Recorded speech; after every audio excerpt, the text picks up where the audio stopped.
महान सामर्थ्य परमेश्वर, हम आपका धन्यवाद करते प्रभु इस सुंदर समय के लिए, आपकी उपस्थिति में आने के लिए एक अवसर दिया। प्रभु जी, हम आपका धन्यवाद करते हैं इस सुंदर समय के लिए कि आपने प्रभु जी हमें ऐसा दिन दिया कि हम आपकी हजूरी में आ सके, आपकी आराधना कर सके। प्रभु जी, जब हम आपकी उपस्थिति में खड़े हैं परमेश्वर, आपकी सामर्थ, आपका अभिषेक हमारे एक एक के ऊपर होने पाए। प्रभु जी, जो कोई भी प्रभु इस आराधना में शामिल होता है, प्रभु जी जो कोई भी इस प्रेयर में अटेंड करता है या देखता है परमेश्वर, प्रभु उनके जीवन में एक बहुत बड़ा कार्य होने पाए। प्रभु जी हालेलुया। एक एक शब्द जो यहाँ बोला जाए प्रभु, एक एक गाना जो हम गाएं प्रभु जी, उसके द्वारा लोगों के जीवन में परिवर्तन होने पाए। प्रभु जी हालेलुया। प्रभु, अगर हमारे जीवन में कोई कमी घटी है उसे दूर कर तेरी उपस्थिति में प्रभु जी आराधना के योग्य बना परमेश्वर हालेलुया। गाना गाने में प्रभु, बजाने में प्रभु जी और आपकी आराधना करने में प्रभु जी आप हमारे संग रहना, आप हमारी उपस्थिति आपकी हमारे बीच में होने पाए। प्रभु जी हालेलुया। आपने मेरी प्रार्थना को सुन लिया, उसके लिए धन्यवाद। विनती प्रार्थना प्रभु यीशु मसीह के नाम से मांग लेते हैं, आमीन। हालेलुया। आइए कुछ गीतों को गाकर परमेश्वर की आराधना करेंगे।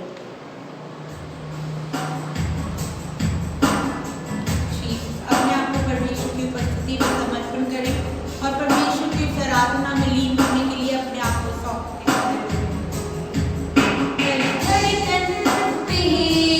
तेरा ही नाम हो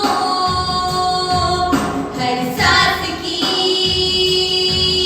हो तू बचा मेरी हर सुबह की, तू शुरुआत हो एहसास में, हो तू बसा मेरी हर धड़कन पे, तेरा ही नाम हो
एक और गीत को गाकर परमेश्वर की आराधना करें, उसके किए हुए उपकारों को याद करते हुए हम उसकी हजूरी में उसकी आराधना करें। Hallelujah, glory to God, Jesus name, hallelujah.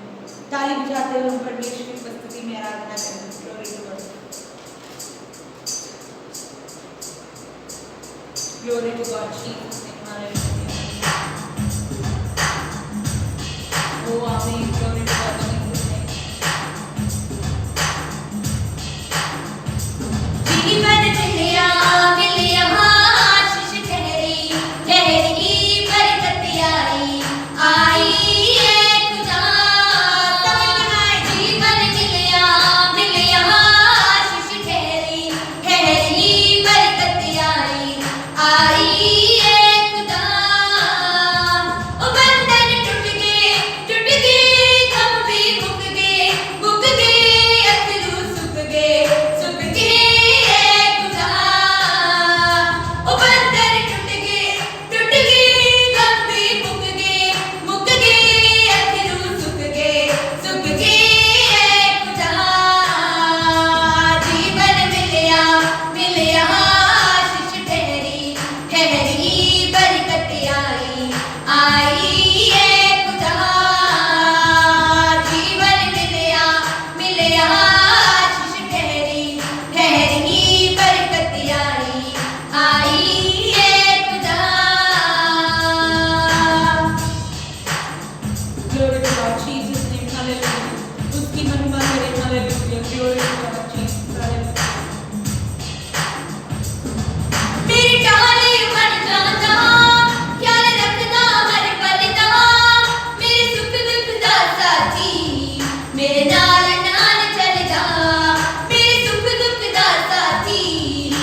उपस्थिति के लिए धन्यवाद करते हैं। Glory to God Jesus name, hallelujah hallelujah, glory to God.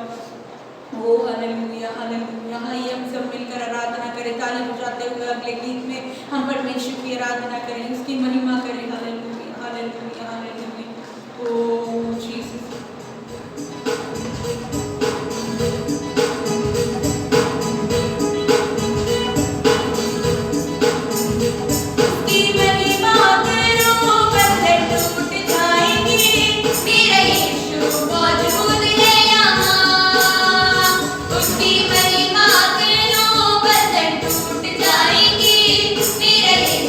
मौजूद है यहाँ।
आमीन आमीन आमीन आमीन आमीन हालेलुया। हमारे रिश्तेदार हमें छोड़ सकते हैं, हमारे दोस्त हमें छोड़ सकते हैं, पर वो महान परमेश्वर हमारे साथ कभी ना छोड़ने वाला परमेश्वर हालेलुया, उसके प्यार को याद करते हुए उसकी उपस्थिति में आए। Hallelujah hallelujah oh hallelujah Jesus name hallelujah hallelujah.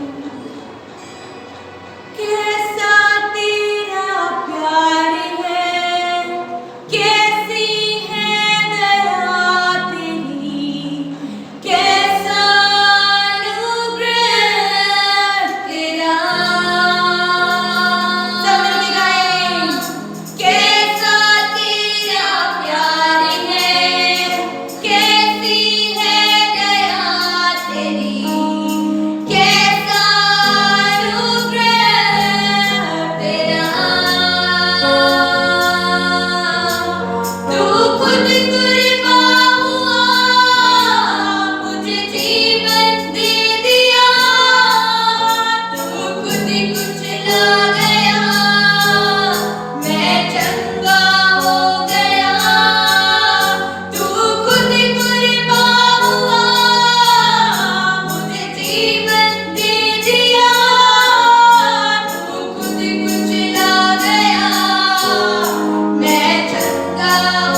प्रभु जी बाकी के हर एक समय को आपके हाथों में देते हुए विनती प्रार्थना प्रभु यीशु मसीह के नाम से मांग लेते हैं, आमीन। Hallelujah, hallelujah, hallelujah.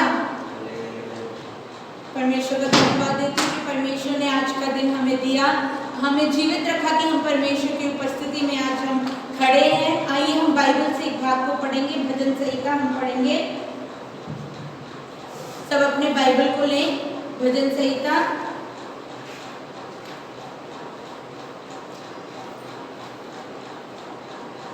Psalms 39 भजन संहिता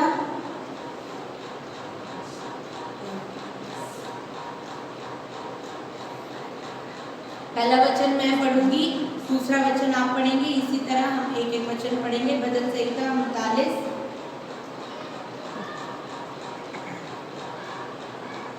मैंने कहा मैं अपनी चाल चलन में चौकसी करूं ताकि मेरी जीभ से पाप ना हो। जब तक दुष्ट मेरे सामने है तब तक मैं लगाम लगाए अपना मुंह बंद किए रहूंगा। मैं मौन धारण कर गूंगा बन गया और भलाई की ओर से भी चुप्पी सदे रहा और मेरी पीड़ा बढ़ गई। मेरा हृदय अंदर ही अंदर जल रहा था, सोचते सोचते आग भड़क उठी, तब मैं अपनी जीभ से बोल उठा। हे यहोवा, ऐसा कर कि मेरा अंत मुझे मालूम हो जाए और यह भी कि मेरी आयु के दिन कितने हैं, जिससे मैं जान लूं कि मैं कैसे अनित्य हूँ। देख, तूने मेरी आयु बलतेश भर की रखी है और मेरी अवस्था तेरी दृष्टि में कुछ है कि नहीं। सचमुच सब मनुष्य कैसे भी स्थिर क्यों न हो तो भी व्यर्थ ठहरे हैं। सचमुच मनुष्य छाया सा चलता फिरता है, सचमुच में व्यर्थ घबराता है। वह धन का संचय तो करता है परंतु नहीं जानता कि उसे कौन देगा। अब हे प्रभु, मैं किस बात की बाट जोहूं? मेरी आशा तो तेरी ओर लगी है।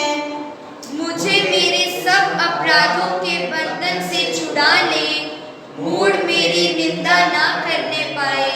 मैं गूंगा बन गया और मुंह न खोला, क्योंकि ये काम तू ही ने किया है।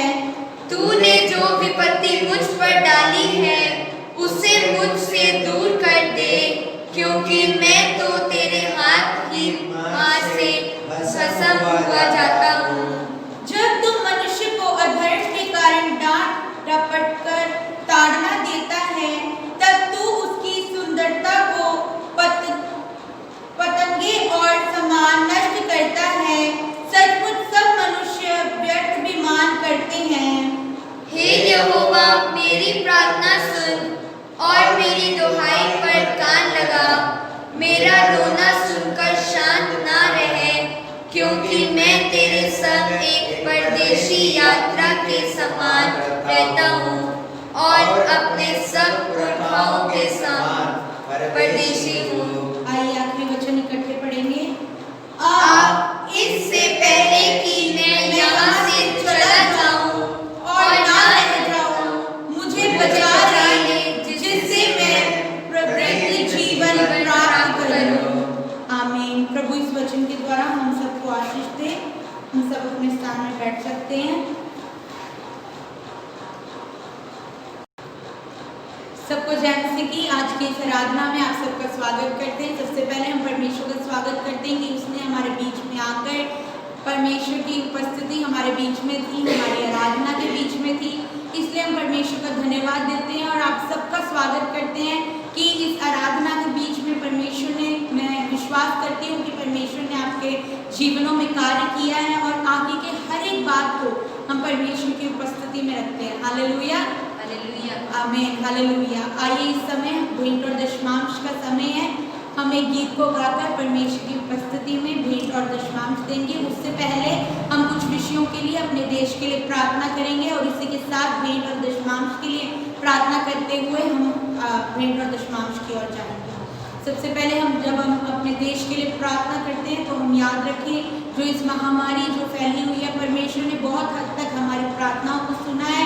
हम इसी रीति से प्रार्थना करें कि परमेश्वर उनसे लोगों को छुटकारा दे और परमेश्वर उन लोगों पर तरस खाए और दया करे और इस महामारी को हमारे ऊपर से हटा दे। हालेलुया। इसी के साथ हम प्रार्थना करें कि हमारे देश में होने वाले हर एक गड़बड़ी को, हर एक तरह की जो गलत बातें इधर उधर होती हैं, चलती हैं, व्यभिचार वगैरह, हर एक बातों से परमेश्वर हमारे देश को आज़ाद करने के लिए हम प्रार्थना करेंगे और इसी के साथ अपने अधिकारियों के लिए भी हम प्रार्थना करेंगे। इस समय मैं विनती करूंगी पास्टर रंजनी आवाज़ उठाकर प्रार्थना करेंगे। सर्वशक्तिमान पिता परमेश्वर, ये समय प्रभु हमारे देश के लिए प्रार्थना करते खुदा, इस महामारी, जिस महामारी से हमारा पूरा दुनिया परेशानी में है प्रभु जी, हम प्रार्थना करते आपकी दया हमारे देश के ऊपर, हमारे इस धरती पर आने के लिए हम प्रार्थना करते परमेश्वर। प्रभु जी, हम आपकी हजूरी में घुटना टेक कर विनती करते हैं, जिस तरीके से आपके वचन में लिखा है परमेश्वर, यदि मेरी प्रजा के लोग दीन होकर मेरे हजूरी में आएंगे तो मैं उनके देश को जो त्यों कर दूंगा। प्रभु जी, आपके वचन के मुताबिक प्रभु हमारे देश को चंगा करने के लिए हम आपकी हजूरी में विनती करते खुदा। साथ ही साथ में हमें देश के अधिकारियों के लिए हम प्रार्थना करते हैं परमेश्वर। वो लोग हमारे देश की सेवा में है, देश के लोगों की सेवा में है, उन लोगों को प्रभु आशीष का बरकत दे परमेश्वर। हालेलुया। ओ विशेष रूप में इस महामारी से छुटकारा देने के लिए हम प्रार्थना करते हैं। साथ में हम प्रार्थना करते हैं हमारे देश की आर्थिक व्यवस्था, ओ प्रभु जी, वो स्टेबल होने के लिए हम प्रार्थना करते हैं। आपकी दया, आपकी कृपा, आपकी आशीष हम मांगते परमेश्वर। ओ प्रभु जी, ये समय, इस हफ्ते में बर्थडे और एनिवर्सरी सेलिब्रेट करने वाले उन लोगों के लिए प्रार्थना करते हैं प्रभु जी, उनके जीवन में आपकी बरकत बने रहे। जो नया साल उनके जीवन में आप दे रहे हैं प्रभु जी, वो आपकी नाम की महिमा के लिए अपनी जिंदगी को जागरूकता के साथ वो बनाए रखने के लिए प्रभु ने मदद कर उनके जीवनों में खुशी और आनंद से भर दीजिए प्रभु जी। परमेश्वर की ओर से नया वरदान को प्राप्त करने वाला साल होने पाए प्रभु जी। हम प्रार्थना करते हैं आपके हजूरी में लाए गए भेंट और दशमांश के लिए, ओ प्रभु जी, जितनों ने उसे अर्पण करने के लिए आमीन प्रभु जी तैयार किए हैं, प्रभु उनके जीवन में प्रभु की आशीष आने पाए। ओ प्रभु जी, आपकी वायदे के मुताबिक आनंद के साथ, खुशी के साथ आपके भंडार में जो भेंट दशमांश अर्पण करते हैं, ओ प्रभु जी, हालेलुया, प्रभु आप उनको देखते हैं प्रभु जी। हम आपकी हजूरी में समर्पण करते हैं, आपकी वायदे को, आपके हुक्म को मानने के लिए प्रभु हमारी मदद कीजिए। आमीन। बाकी रहता समय हम आपके हाथों पर अर्पण करते हुए वे प्रार्थना प्रभु यीशु मसीह की पवित्र और जलाली नाम से मांगती हूँ, आमीन। हालेलुया। परमेश्वर को धन्यवाद देते। इसी के साथ हम भेंट और दशमांश की ओर जाएंगे। सब अपनी भेंट और दशमांश को अपने हाथों में ले लें। हम इतनी देर हम परमेश्वर की उपस्थिति में आराधना कर रहे थे, हम गीतों के द्वारा परमेश्वर की आराधना कर रहे थे। इस समय हमारा देने का समय और हम देने के द्वारा परमेश्वर की आराधना हम सब जानते हैं और हमने सुना भी होगा कि हमें कहते हैं कि हमें देना चाहिए, इसीलिए क्योंकि हमें देने से आशीष मिलती है। और मैं आज एक बात आपको कहना चाहूँगी, सिर्फ इसीलिए हमें देने की ज़रूरत नहीं है कि हमें आशीष मिलेगी, पर इसीलिए देने की ज़रूरत है क्योंकि ये परमेश्वर की एक आज्ञा है। हालेलुया। आइए हम एक गीत को गाकर परमेश्वर की उपस्थिति में भेंट और दशमांश देंगे। हालेलुया।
हालेलुया।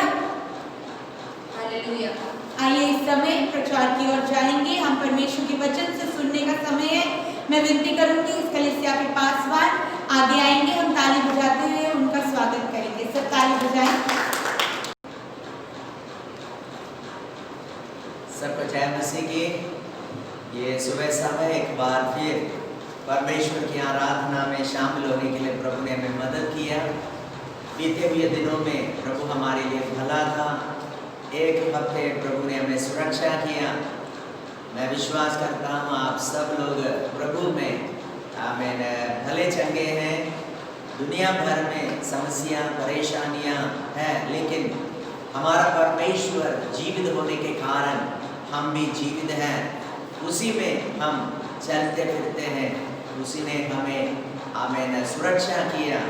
आज सुबह इसलिए हम उसकी आराधना करने के लिए इकट्ठे हुए हैं, क्योंकि वो आराधना का योग्य परमेश्वर है, स्तुतियों में विराजमान है। धर्मियों के लिए परमेश्वर की आराधना करना मन भावनी बात है। तो ये सुबह समय हम जितने लोग विभिन्न तरीके से विभिन्न में घरों में या अलग अलग जगह पर बैठकर परमेश्वर की आराधना कर रहा है, ये समझना वो हम राजाओं की राजा की आराधना करते हैं। एक ही परमेश्वर है, जिंदा परमेश्वर है। ये दुनिया भड़की हुई है, दुनिया अपने तरीके से मूर्ति पूजा गुरु पूजा कर रहा है, लेकिन परमेश्वर के आराधना करने वाले लोग आत्मा सच्चाई और पवित्रता में जीवित परमेश्वर की आराधना करना करके पवित्र बाइबल हमें सिखाते हैं। हम जिस तरीके से आराधना करते हैं वो बाइबल में बताए गए तरीका है। बाइबल का परमेश्वर प्रभु यीशु मसीह है। हालेलुया। तो ये सुबह समय हमें, जबकि हम आराधना आधा कर चुके हैं, अब हम परमेश्वर से सुनने का समय है। आइए हम आज प्रार्थना के साथ बैठें। प्रभु हमसे क्या बातें करना चाहते हैं। आज की मदद के लिए आपने चुना हुआ बाइबल भाग है हग्गाई का पुस्तक। आमीन। उसका पहला अध्याय से हम पढ़ेंगे। छोटे नबियों में गिना गया हग्गाई पुराना नियम की अंतिम पुस्तकों में से एक पुस्तक है। उसका पहला अध्याय 1 से लेकर 11 पद तक हम पढ़ेंगे। हग्गाई चैप्टर 1 वर्सेस 1 through 11, 1 से लेकर 11 तक हम पढ़ेंगे। दारा राजा के दूसरे वर्ष के 6वें महीने के पहले दिन यहोवा का ये वचन हग्गाई भविष्यद्वक्ता के द्वारा शालतिएल के पुत्र जरुब्बाबेल के पास, जो यहूदा का अधिपति था, और यहोजादाक के पुत्र यहोशू महायाजक के पास पहुंचा।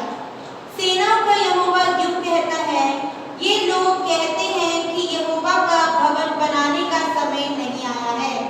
फिर यहोवा का ये वचन हग्गाई भविष्यद्वक्ता के द्वारा पहुंचा, क्या तुम्हारे लिए अपने छत वाले घरों में रहने का समय है, जबकि ये भवन उजाड़ पड़ा है?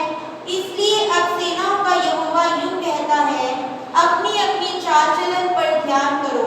तुमने बहुत बोया परंतु थोड़ा काटा, तुम खाते हो परंतु पेट नहीं भरता, तुम पीते हो परंतु प्यास नहीं बुझती, तुम कपड़े पहनते हो परंतु गर्माते नहीं, और जो मजदूरी कमाता है वह अपनी मजदूरी की कमाई को छेद वाली थैली में रखता है।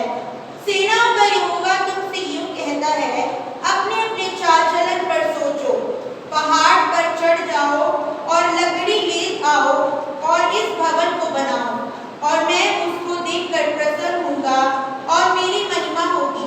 यहोवा का यही वचन है। तुमने बहुत उपज की आशा रखी, परंतु देखो थोड़ी ही है, और जब तुमने उसे घर ले आए तब मैंने उसको उड़ा दिया। सेनाओं के यहोवा की यह वाणी है, ऐसा क्यों हुआ? क्या इसलिए नहीं कि मेरा भवन उजाड़ पड़ा है और तुम में से प्रत्येक अपने अपने घर को दौड़ा चला जाता है? इस कारण आकाश से ओस गिरना और पृथ्वी से अन्न उपजना दोनों बंद है। मेरी आज्ञा से पृथ्वी और पहाड़ों पर और अन्न और नए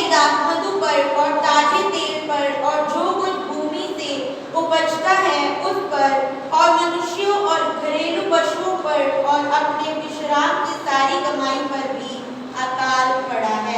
आमीन। इस पवित्र वचन पढ़े जाने पर परमेश्वर की आशीष हम सब पर आए। थोड़ी समय हम इस वचन से हम मनन करने जा रहा है। प्रभु ने मेरे अंदर इस भाग में से प्रचार करने के लिए प्रेरणा दिया, इसलिए आज सुबह समय ये वचन को मैंने पढ़ा है।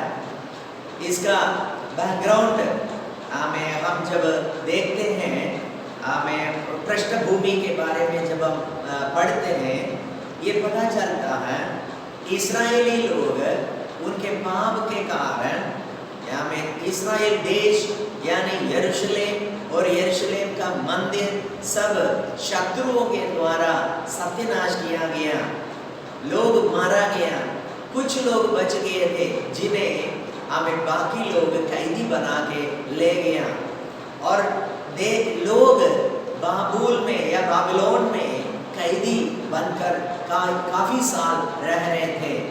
उसके बाद इस पुस्तक में जो लिखा गया, दारा राजा के दूसरे वर्ष के 6वें महीने में ये लिखा हुआ। तो दारा राजा के समय पर इन यहूदियों को, इस्राएलियों को यरूशलेम में वापस आने के लिए हमें मौका मिल गया। तो ये लोग वापस आ गए। वापस आए हुए लोगों का अगुवे के रूप में, अधिपति के रूप में जरुब्बाबेल नियुक्त किया, या जरुब्बाबेल था उनकी अधिपति। तो इस्राएली लोग जब यरूशलेम में वापस आए, बंधुआई से वापस आया, उनका एक ही लक्ष्य था, परमेश्वर का भवन को निर्माण करना। क्योंकि कई साल पहले इस देश को दुश्मन देशों ने जब हमला किया, उसको तोड़ा गया, नाश किया गया, तो मंदिर भी जो सुलेमान के समय पर बनाया गया मंदिर था, वो नाश किया गया था। तो पुराने समय से लोगों को याद था कितना सुंदर मंदिर था, कितना महान था, लेकिन उस मंदिर को लोगों ने नाश किया। हालेलुया। शायद बाबिलोन देश निवासियों ने, बाबिलोन के राजा ने इस पर कब्जा करके इनको नाश कर दिया गया। तो लोग सब इस इच्छा के साथ वापस आया, उत्साह के साथ आया, हम जाएंगे, परमेश्वर के लिए भवन तैयार करेंगे, प्रभु के लिए मंदिर तैयार करेंगे। परमेश्वर का भवन पवित्र है, परमेश्वर का भवन यादगारी जगह है, परमेश्वर का भवन सब लोगों को एकत्रित होने का एक जगह है। परमेश्वर का भवन परमेश्वर की उपस्थिति को दर्शाता है। हालेलुया। परमेश्वर का भवन पवित्र रखा जाता है। हर एक इंसान अपने दिल से चाहते हैं उनको आराधना करने के लिए एक जगह चाहिए। इस वक्त हम अगर हमारे देश को देखें, चाहे जाति, चाहे धर्म, कोई भी या कुछ भी क्यों ना हो, हर जाति धर्म के लोग अपनी आराधना की स्थान को पवित्र मानते हैं। वो चाहते हैं यदि कोई व्यक्ति उस आराधना स्थान को नाश करे तो उनके अंदर बहुत ही क्रोध आ जाता है, क्योंकि इन्होंने हमें परमेश्वर की जगह को नाश किया या हमारे पवित्र स्थान को नाश किया करके उनके अंदर जलन होता है। इसी तरह यहूदियों के अंदर भी जलन था। हालेलुया।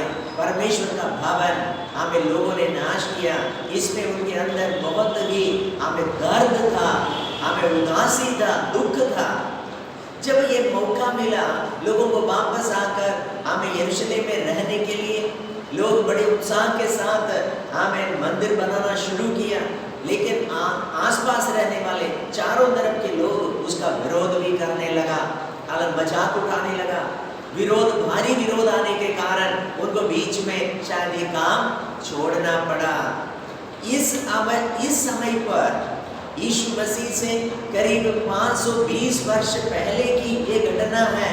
BC 520 के समय पर हग्गाई के द्वारा परमेश्वर ने ये वचन इस्राएलियों को सुनाया। यरूशलेम में रहने वाले लोगों के लिए ये वचन दिया गया। यहाँ पर साफ लिखा गया है, हालेलुया। उस समय जरुब्बाबेल अधिपति था और यहोशू महायाजक था, लेकिन हग्गई के द्वारा ये भविष्यवाणी आया है। दूसरे पद में, पहला अध्याय हग्गई 1 अध्याय का 2 पद में हम पढ़ते हैं, सेनाओं का यहोवा का वचन यूं कहता है, ये लोग कहते हैं कि यहोवा का भवन बनाने का समय नहीं आया है। ये दूसरा वचन लोग कहने का कारण, भारी विरोध के कारण लोगों ने काम करना छोड़ दिया, मंदिर बनाने वाला काम छोड़ दिया। अब इसकी 7 वाला अगला पद में लिखा है, लोग अपना अपना घर बनाने लगा। बड़ी विरोध के कारण लोगों का उत्साह ठंडा हो गया। जो काम वो परमेश्वर के लिए करना चाहता था वो करना छोड़ दिया, डर के कारण छोड़ के बैठा हुआ है। और मन में शायद यही सोच रहा है, आपस में लोग ये कह रहा है, अब परमेश्वर का भवन बनाने का समय नहीं आया है। शायद ये सोचते होंगे, यदि समय आया होता तो प्रभु हमारी मदद करते, ये लोग विरोध ना करते। लेकिन इस प्रतिकूल समय में, ये विरोध के समय में हम कैसे बनाएंगे? भारी विरोध पड़ रहा है। इसका मतलब प्रभु का भवन या मंदिर बनाने का समय अभी आया नहीं है। जब लोग ऐसे कह रहा है, यही वचन परमेश्वर को हमें पता लग गया, लोगों का विचार परमेश्वर को पता चला। मेरे प्रियो, हमारा विचारों को जानने वाला परमेश्वर की हम आराधना करते हैं। भजन संहिता 139 में हम पढ़ते हैं, हमारे विचारों को दूर ही से परमेश्वर जानता है। मनों की विचारों को जांचने वाला, परखने वाला परमेश्वर है, वो परमेश्वर जिसे मैं और आप आराधना करते हैं। बाइबल की परमेश्वर जीवित परमेश्वर है। बाइबल का परमेश्वर मनुष्य के अंदर की बातों को समझने वाला है। जरूरी नहीं है हम किसी के कान में ये बात कहें, जरूरी नहीं है हम ऊंचे पुकार कर कहें। जब हम दिल में सोचते हैं, उसी समय परमेश्वर को पता लगता है हम क्या सोच रहा है और क्या करने जा रहा है। प्रियो, यदि ये बात हम विश्वास करें, इस बात को समझकर हम परमेश्वर को डरना, आदर करना शुरू करें, बहुत सारे गलतियों से हम बच के पवित्र जीवन जी पाएंगे। हालेलुया। मैं ये सोचता हूँ, यदि हमारे देश के लोग जितने बुरे काम करते हैं, चोरी करते हैं, दुष्कर्म व्यभिचार करते हैं, हत्या करते हैं, ये लोगों को अगर ये बात मालूम है मैं जो कुछ करने जा रहा हूँ ये सब कुछ परमेश्वर को पता है, तो उनके अंदर डर आ जाएगा।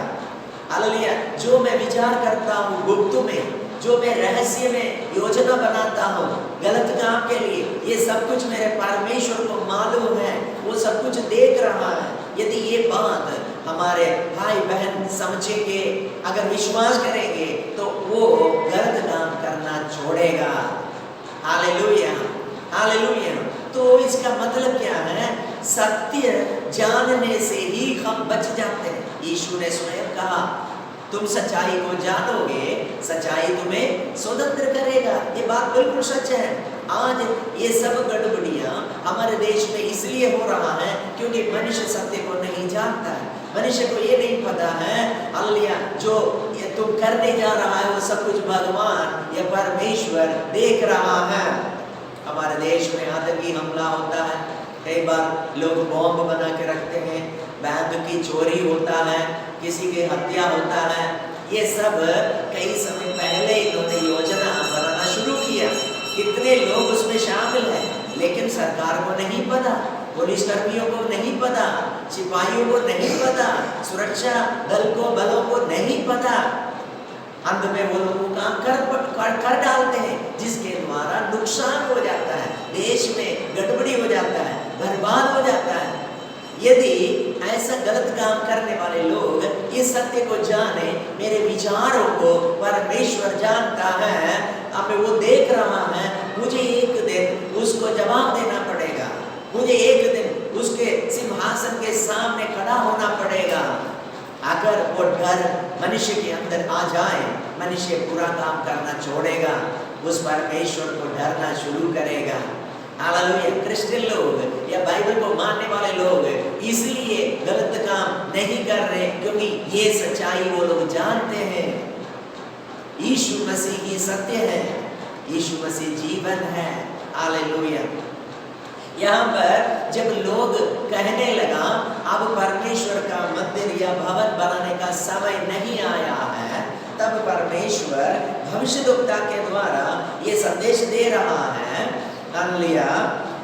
फिर यहोवा का ये वचन हग्गई भविष्यद्वक्ता के द्वारा पहुंचा, क्या तुम्हारे लिए अपने छत वाले घरों में रहने का समय है, जबकि ये भवन उजाड़ पड़ा है। हालेलुया। चौथा पद में भविष्यद्वक्ता के द्वारा प्रभु पूछ रहा है, क्या तुम्हारे लिए छत वाले घरों में रहने का समय है, जबकि परमेश्वर का भवन उजाड़ पड़ा है।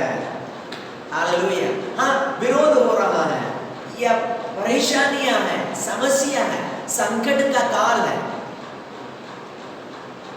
इस समय शायद लोग प्रभु के लिए कुछ कर नहीं पा रहे, प्रभु का भवन तैयार नहीं कर पा रहे, बना नहीं पा रहे, क्योंकि बाहरी विरोध पड़ रहे, मुश्किलें हैं, अच्छा समय नहीं है। लेकिन प्रभु पूछ रहा है, तुम्हारे लिए अच्छे घर बनाकर रहने का समय आया है क्या? परमेश्वर का भवन बनाने का समय नहीं आया करके तुम लोग कह रहा है। हालेलुया। और उसके अगला पद में 5वां पद, इसलिए अब सेनाओं का यहोवा यूं कहता है, अपनी अपनी चाल चलन पर ध्यान करो। हालेलुया। अब प्रभु कहते हैं अपनी अपनी चाल चलन पर ध्यान करो। हम क्या कर रहा है, पिछले दिनों में हमने क्या किया, अब हम क्या कर रहा है, जो भी हम कर रहा है वो किसके लिए कर रहा है? क्या हमारे लिए कर रहे हैं या परमेश्वर के लिए कर रहा है? 6वां पद में कहता है, तुमने बहुत बोया परंतु थोड़ा काटा है। अब लोगों के बारे में परमेश्वर कह रहे हैं, तुम अपने अपने चाल चलन पर ध्यान करो, अपने जीवन को परखो, खुद का जीवन को जांचना शुरू करो। तुमने पिछले दिनों में बहुत बोया, बहुत मेहनत किया, बीज बोया, लेकिन जब फसल का समय आया कितना मिला? थोड़ा काटा है। तुम खाते हो परंतु पेट नहीं भरता, तुम पीते हो परंतु प्यास नहीं बुझती, तुम कपड़े पहनते हो परंतु घरमाते नहीं, और जो मजदूरी कमाता है वो अपनी मजदूरी की कमाई को छेद वाली थैली में रखता है। कहने का क्या मतलब क्या है? तुमने मेहनत किया, सुबह से लेकर शाम तक बड़ा जोर लगा के काम किया, 500, 700 या 1000 रुपये कमाया, कमा के जेब में रखा, लेकिन वो जेब छेद वाले थे, इसमें छेद वाले थैली थे। हालेलुया। हालेलुया। जब घर आकर देखा तो वो है ही नहीं, या घर पहुंचते ही नहीं, घर का काम में नहीं आया, या पूरा महीने काम किया लेकिन तनख्वाह लेकर छेद वाली थैली में डाला है, तो सारा मेहनत व्यर्थ हो गया। प्रभु कहता है, तुम अपनी अपनी चाल चलन पर ध्यान रखो, परख के देखो अपने जीवन को, पिछले दिनों के बारे में। आज पवित्र आत्मा सुनने वाले हम विश्वासी भाई बहनों से, हम सब से ये बात कह रहा है, ये प्रभु का वचन है, हमें अपने चाल चलन को देखना है। हालेलुया। दूसरों को नहीं, परिस्थितियों को नहीं, मुश्किलों को नहीं, हमें अपने जीवन को, अपने परिस्थिति, हमें हालात को देखने की जरूरत है। Praise the Lord. तुमने बहुत बोया है लेकिन थोड़ा काटा है। हालेलुया। इसका कारण भी हमें पता है, हमें यह इसलिए है क्योंकि तुम कहते हो अब परमेश्वर का भवन बनाने का समय नहीं आया, लेकिन अपने अपने घर सब लोगों ने बनाया और अपने लिए काम कर रहे हैं, अपना ही मेहनत कर रहे हैं। परमेश्वर के लिए समय नहीं है, प्रभु के लिए काम करने के लिए हमारे पास पैसा भी नहीं, समय भी नहीं है। Praise the Lord. हालेलुया। इसलिए प्रभु का वचन कहता है, 7वां पद में कह रहा है, सेनाओं का यहोवा तुमसे ये कहता है, अपने अपने चाल चलन पर ध्यान पर सोचो। फिर कहते हैं, पहाड़ चढ़ जाओ, लकड़ी ले आओ, इस भवन को बनाओ और मैं उसको देखकर प्रसन्न होऊंगा और मेरी महिमा होगी। यहोवा का यही वचन है। परमेश्वर लोगों को सलाह दे रहा है। परमेश्वर लोगों को एक हमें संदेश सुना रहा है। क्या बता रहा है? पहाड़ पर चढ़ जाओ, लकड़ी ले आओ, इस भवन को बनाओ। हालेलुया। तुम पहाड़ चढ़ना नहीं चाहते हैं क्योंकि वो मुश्किल वाला काम है। तुम कष्ट उठाना नहीं चाहते हैं, तुम हमें दुख उठाना नहीं चाहते हैं, तुम विरोधों को सामना नहीं करना चाहते हैं, तुम आराम से बैठकर काम करना चाहते हैं, लेकिन परिस्थितियां विरोध में चल रहा है। मुझे ये जब ये वचन में प्रचार कर रहा हूँ, इस वर्तमान समय को ही मैं याद कर रहा हूँ। मुझे मालूम है इस समय पिछले 2-3 महीने से हमारा देश में बहुत ही परेशानी, लॉकडाउन चल रहा है, काम सब बंद है, कुछ भी नहीं चल रहे हैं। हालांकि परेशानी ही है हम सबके जीवन में।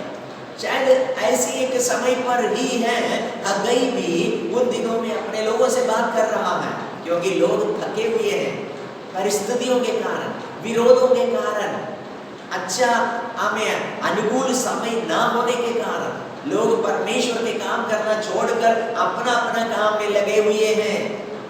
इसलिए प्रभु बार बार कह रहे हैं अपने अपनी चाल चलन पर सोचो, ध्यान रखो, अपने अपने जीवन को परखो, तुम करते क्या है। आज मेरे प्रियो, आप सुनने वालों को ये अपने ऊपर, अपने परिवार के ऊपर, अपने हमें परिवार या बच्चों पर ध्यान रखने की जरूरत है। हम लोग क्या कर रहा है? हालेलुया। किसके लिए मेहनत कर रहे हैं? क्या हमारे परिश्रम से किसका फायदा हो रहा है? हालेलुया। प्रभु कह रहा है तुम पहाड़ पर चढ़ जाओ, लकड़ी ले आओ, मेरा भवन बनाओ, कष्ट उठाओ, मेहनत करो, विरोधों को सामना करके भी उसके बीच में से जाओ और हमें लकड़ी ले आकर मेरे भवन बनाओ। प्रभु क्या कह रहे हैं? हालेलुया। मैं उसको देखकर प्रसन्न होऊंगा और मेरी महिमा होगी। परमेश्वर देखना चाहते हैं उनके लोग उनके लिए क्या कर रहा है। हालेलुया। प्रभु कहते हैं मैं उसको देखकर प्रसन्न होऊंगा।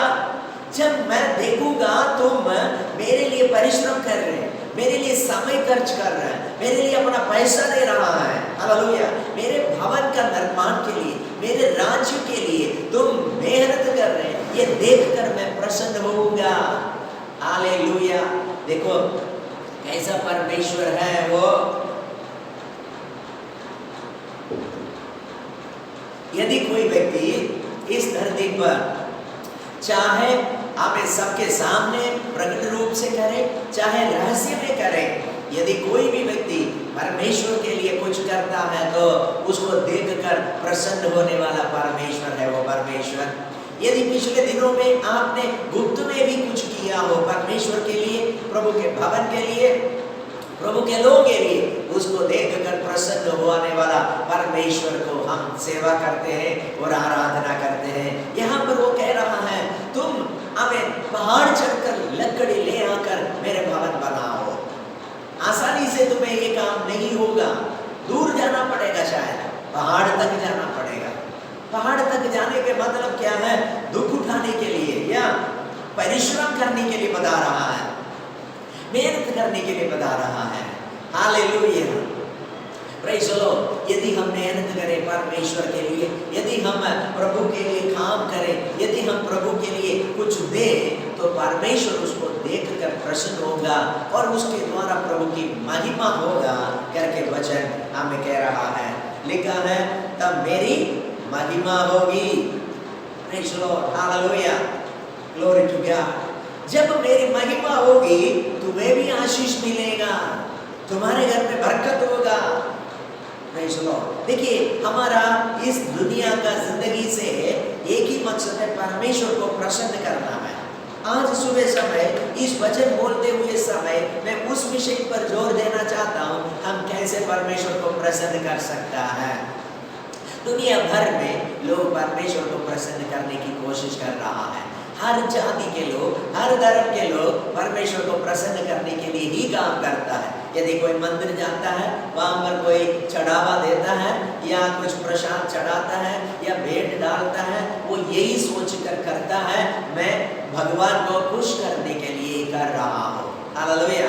चाहे कोई भी धार्मिक स्थल में लोग कुछ भेंट देते हैं या चढ़ावा करते हैं, उसके पीछे उसका उद्देश्य ये है मैं भगवान को खुश करूं ताकि मुझे आशीष मिले। हालेलुया। ये बात सच है, यदि प्रभु खुश हो जाए हमें आशीष जरूर मिलेगा। हालेलुया। यदि हमारे कामों से प्रभु नाराज है तो हमें आशीष नहीं मिलेगा। यदि हमारे कामों से प्रभु खुश हो जाएगा तो हमें निश्चय बरकत मिलेगा। प्रभु स्वयं यहाँ पर कह रहे हैं जब तुम मेरे लिए कुछ करोगे, हालेलुया, मैं उसको देखकर मैं प्रसन्न होऊंगा, मैं खुश हो जाऊंगा, पर मेरी महिमा होगी। प्रभु की महिमा करना है, प्रभु को खुश करना है। Hallelujah, hallelujah. अब हम लोग परमेश्वर की आराधना करते हैं, हालेलुया, हम ताली बजाते हैं, हालेलुया बोलते हैं और गीत गाते हैं और प्रार्थना करते हैं। ये सब कुछ प्रभु को अच्छा लगता है, पसंद वाला काम ही है, लेकिन इतना काफी नहीं है। प्रभु इससे बढ़कर भी कुछ हमसे चाहता है। इस वर्तमान समय में भी प्रभु हमसे कुछ चाहता है, क्योंकि प्रभु का एक उद्देश्य है। इस समय पर मुझे और आपको इस धरती पर जीवित रखने के पीछे एक मकसद है। वो मकसद पूरा करने के लिए मुझे और आपको खड़ा होना पड़ेगा। अगर हम परिस्थितियों को देखकर चुप करके बैठे रहें, प्रभु के काम छोड़ दें या प्रभु के लिए कुछ ना करें, तो प्रभु इससे प्रसन्न नहीं होगा। हालेलुया। हग्गई के द्वारा जब भविष्यवाणी बोला गया, उस समय का जो परिस्थिति बहुत ही बुरा था। मंदिर बनाने के लिए कोई सुविधा नहीं था, विरोध बहुत हो रहा था, इसलिए लोग सब वो काम छोड़कर अपना अपना घर बनाने लगा और अपने अपने घर चला गया और अपना घर बनाने लग गया। तब परमेश्वर उनको दोष लगा रहे, पूछ रहा है, तुम कह रहे परमेश्वर का भवन बनाने का टाइम नहीं आया, लेकिन तुम अपने घरों को हम छत वाले घर बनाने लग गए हो। हालेलुया। प्यारो, ये धरती परमेश्वर का है। हालेलुया। मैं और आप परमेश्वर के हैं। यदि प्रभु ने ये धरती मुझे और आपको दिया है रहने के लिए, हालेलुया, उसमें यदि हम कुछ बना रहा है तो परमेश्वर के आशीर्वाद के बिना हम नहीं बना पाएंगे। यदि हम मेहनत करने जा रहे हैं परमेश्वर के आशीष के बिना, हमारा मेहनत का प्रतिफल हमें नहीं मिलेगा। आशीष हमारे ऊपर ठहरने के लिए प्रभु को खुश करना जरूरी है। अब एक दो वचन और पढ़कर हमें आगे बढ़ते हैं। Praise the Lord. यहाँ पर 9वां पद में प्रभु कहता है, तुमने बहुत उपज की आशा रखी, परंतु देखो थोड़ी ही है, और जब तुम उसे घर ले आए तब मैंने उसको उड़ा दिया। सेनाओं का यहोवा की यही वाणी। ऐसा क्यों हुआ? क्या इसलिए नहीं कि मेरा भवन उजाड़ पड़ा है और तुम में से प्रत्येक अपने अपने घर को दौड़ा चला जाता है? यहाँ पर प्रभु कह रहे हैं, तुम बहुत उपज की आशा रखी, फसल का बहुत आशा रखी, लेकिन मिला थोड़ी ही है।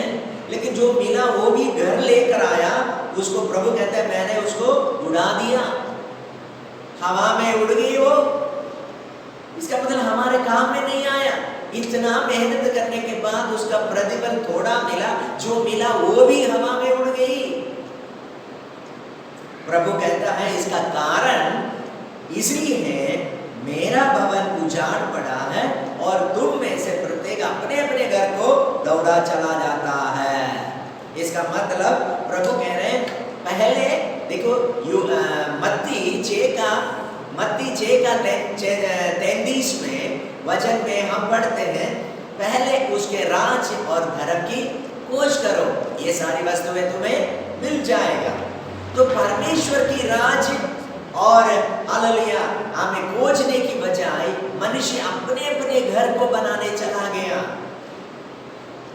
इसलिए प्रभु कहता है तुम्हारे ऊपर आशीष नहीं, बरकत नहीं, बल्कि इतना मेहनत करने के बाद भी तुम्हें थोड़ा ही होता है, घर में क्लेश है, परेशानी है, गरीबी है करके। हालेलुया। 10वां पद में, इस कारण आकाश से ओस गिरना और पृथ्वी से अन्न उपजना दोनों बंद है। मेरी आज्ञा से, ध्यान से सुनिए, प्रभु कहता है मेरी आज्ञा से पृथ्वी और पहाड़ों पर और अन्न और नए दाखमधु पर, ताजे तेल पर और जो कुछ भूमि से उपजता है उस पर, और मनुष्यों और घरेलू पशुओं पर और उनके परिश्रम की सारी कमाई पर भी अकाल पड़ा है। क्या लिखा है? मेरी आज्ञा से पृथ्वी पर, और ये बताया गया सारी जगहों में अकाल पड़ा है। हालेलुया। मेरी आज्ञा से हमें मनुष्यों पर और घरेलू पशुओं पर भी अकाल पड़ा है। तो अगर ऐसा एक परिस्थिति है तो इसको किसी भी हालत में, किसी भी पूजा से, किसी भी प्रार्थना से ये हालत बदलेगा नहीं। सिर्फ प्रभु की आज्ञा मानने से ही होगा। हमें वापस आना होगा। वचन में बार बार कहा गया है अपनी अपनी चाल चलन पर ध्यान रखो। हालेलुया। आज सुबह समय में आपको हमें प्रेरणा दे रहा हूँ, अपने जीवन को परखो। पिछले दिनों की जिंदगी देखो, पिछला 1 साल का देखो, पिछले 2 साल का देखो, पिछले 6 महीने का देखो। इस पिछले 6 महीने में, पिछले 1 साल में हमने परमेश्वर के लिए क्या किया? प्रभु के भवन बनाने के लिए क्या किया? प्रभु की राज्य को बढ़ाने के लिए क्या किया? हालेलुया। प्रभु के काम को फैलाने के लिए, हाँ, प्रभु ने हमें दर्शन तो दिया। बस्ती चौक के चारों तरफ बहुत दूर तक भीड़ के भीड़ आएंगे, परमेश्वर की आराधना करेंगे, बहुत बड़ा जगह प्रभु दे दे करके दर्शन तो दिया। लेकिन उस दर्शन को पूरा करने के लिए मैं और आप क्या कदम उठाया? क्या करना शुरू किया? क्या लोगों को सुसमाचार सुनाना शुरू किया? क्या हमें घर घर जाकर प्रार्थना करना शुरू किया? घर घर जाकर पर्ची बांटना शुरू किया? क्या हम अपना भेंट दशमांश प्रभु के भवन की निर्माण के लिए, प्रभु के भवन की जरूरत के लिए हमने दिया है कि नहीं? हालेलुया। ये वचन हमें याद दिला रहा है कई बार हम प्रभु की आज्ञा ना मानने के कारण हमारा मेहनत का फल हमें नहीं मिलता है। बहुत मेहनत करने के बाद भी, बहुत सोचने के बाद भी, बहुत परिश्रम करने के बाद भी थोड़ा मिलता है। जो थोड़ा मिलता वो भी हमारे हाथ नहीं लगता है। छेद वाली थैली में डालकर ले आने वाला सिस्टम है। हालेलुया। अगर हमें छेद वाली थैली में डालकर कुछ सामान ले आए, मान लीजिए चावल आप खरीद कर लेकर आ रहा है छेद वाले थैले में, वो अगर थोड़ी दूर से दुकान का थोड़ी दूर से आप लेकर आ रहे हैं तो घर पहुंचते ही वो काली हो जाएगा। हालेलुया। तो इसी तरह ही है, वचन बिल्कुल साफ बताया गया। प्रभु का वचन कह रहे हैं तुम ऐसा मत कहो, ये समय नहीं है प्रभु को देने का, ये समय नहीं है प्रभु का भवन बनाने का, ये समय नहीं है सेवा करने का, ये समय नहीं है प्रार्थना करने का, ये समय नहीं है वहां जाकर हमें सेवा शुरू करने का, ये समय नहीं है उसको सुसमाचार सुनाने का, ये समय नहीं है दशमांश देने का, ये समय नहीं है भेंट देने का। ऐसा मत कहो। हालेलुया। प्रभु कहते हैं तुम हमें पहाड़ चढ़ के लकड़ी ले आओ, मेरा भवन बनाना शुरू करो, मैं उसे देखकर प्रसन्न हो जाऊंगा और मेरी महिमा होगी जब मेरे द्वारा, आपके द्वारा, हमारे काम के द्वारा, हमारे प्रचार के द्वारा, हमारे भेंट के द्वारा, हमारा दशमांश के द्वारा जब प्रभु प्रसन्न हो जाएगा, प्रभु की महिमा होगा, देश में प्रभु का राज्य स्थापित हो जाएगा। आज सुबह समय मैं यहाँ पर समाप्त करने जा रहा हूँ। हालेलुया। आज वचन हालेलुया हग्गई हमें भविष्यद्वक्ता के द्वारा अपने लोगों को दिया हुआ वचन दोबारा आपके सामने प्रचार किया गया। हालेलुया। हाँ, ये तो हमें कम से कम हमें 2500 वर्ष पहले का ही एक वचन है, लेकिन आज क्यों दोबारा प्रचार किया गया? क्या वो अवस्था में तो नहीं हम जी रहा है? क्या ऐसा सिचुएशन, सेम सिचुएशन तो नहीं हम सामना कर रहे? हालेलुया। क्या हम ऐसा नहीं कह रहे अब मेरे पास कुछ नहीं है प्रभु को देने के लिए, प्रभु का काम करने के लिए? क्योंकि ऐसी अवस्था है, लेकिन इसका कारण क्या है? प्रभु ये पूछ रहे हैं ऐसा होने का कारण क्या है? हालेलुया। यदि तुम कष्ट उठाने के लिए तैयार हैं, यदि तुम एक कदम आगे बढ़ाने के लिए तैयार हैं, यदि तुम पहाड़ चढ़ने के लिए तैयार हैं, प्रभु की महिमा होगी, प्रभु उसको देखकर प्रसन्न हो जाएगा। आइए आज सुबह समय हम अपने आप को समर्पण करके कहें, प्रभु मैं तैयार हूँ। यह चाहे कोई भी पहाड़ चढ़ने के लिए हो, मैं तैयार हूँ। चाहे थोड़ा दुख उठाना पड़ेगा, मैं उठाने के लिए तैयार हूँ। चाहे मेरे पास थोड़ा ही हो, फिर भी मैं तेरे आज्ञा मानने के लिए तैयार हूँ। प्यारो, जब हम प्रभु की आज्ञा मानेंगे तो परमेश्वर की महिमा होगा। हालेलुया। प्रभु की बरकत हमारे ऊपर हमेशा आएगा। हाल इस वचन के द्वारा प्रभु हमें आशीर्वाद दे। आइए अपने आंखों को बंद करें, हम प्रार्थना करें। Hallelujah, hallelujah, hallelujah. सर्वशक्तिमान पिता परमेश्वर, ये सुबह समय तेरा पवित्र वचन प्रचार करने के लिए मुझे तूने मौका दिया। हालेलुया। गई नबी के द्वारा, भविष्यवक्ता के द्वारा जो वचन इस्राएलियों को, यरूशलेम में रहने वाले लोगों को तूने दिया, उस वचन आज हमने दोबारा पढ़ा और हमने प्रचार किया। शायद इस समय हम भी ऐसे अवस्था से गुजर रहा है प्रभु। प्रभु तू हमें सब कुछ जानता है। हालेलुया। प्रभु हमारे डर को दूर कर, हिम्मत बढ़ा दे प्रभु। आशा के साथ आगे बढ़कर प्रभु की राज्य को बढ़ाने के लिए, प्रभु को प्रसन्न करने के लिए आप हमें मदद कर। हर एक विश्वासी जनों के द्वारा तेरा राज्य बढ़े, तेरा काम बढ़े, तेरे भवन की निर्माण हो जाए। हालेलुया। ओ प्रभु, जब हम तेरे काम करेंगे तो हमारे ही जीवन में चमत्कार करेंगे, ये हमें पता है, ये हम विश्वास करते हैं। इस पवित्र वचन के द्वारा हम सबको आशीर्वाद दे प्रभु। सुने हुए सबका जीवन में एक बदलाव और एक समर्पण होने दे प्रभु। सारा आदर महिमा हम आपको देते हैं। प्रार्थना यीशु मसीह के पवित्र जलाली नाम से मांगते हैं, आमीन। पिता परमेश्वर का प्रेम, यीशु मसीह का अनुग्रह, पवित्र आत्मा की सहभागिता हम सबके साथ यीशु के आगमन तक हमेशा होते रहे। आमीन, आमीन। हाथ उठाकर हालेलुया कहें। Hallelujah, hallelujah, hallelujah. प्रभु यीशु मसीह की जय। सबको जय मसीह की। प्रभु हम सबको आशीर्वाद दे। आमीन।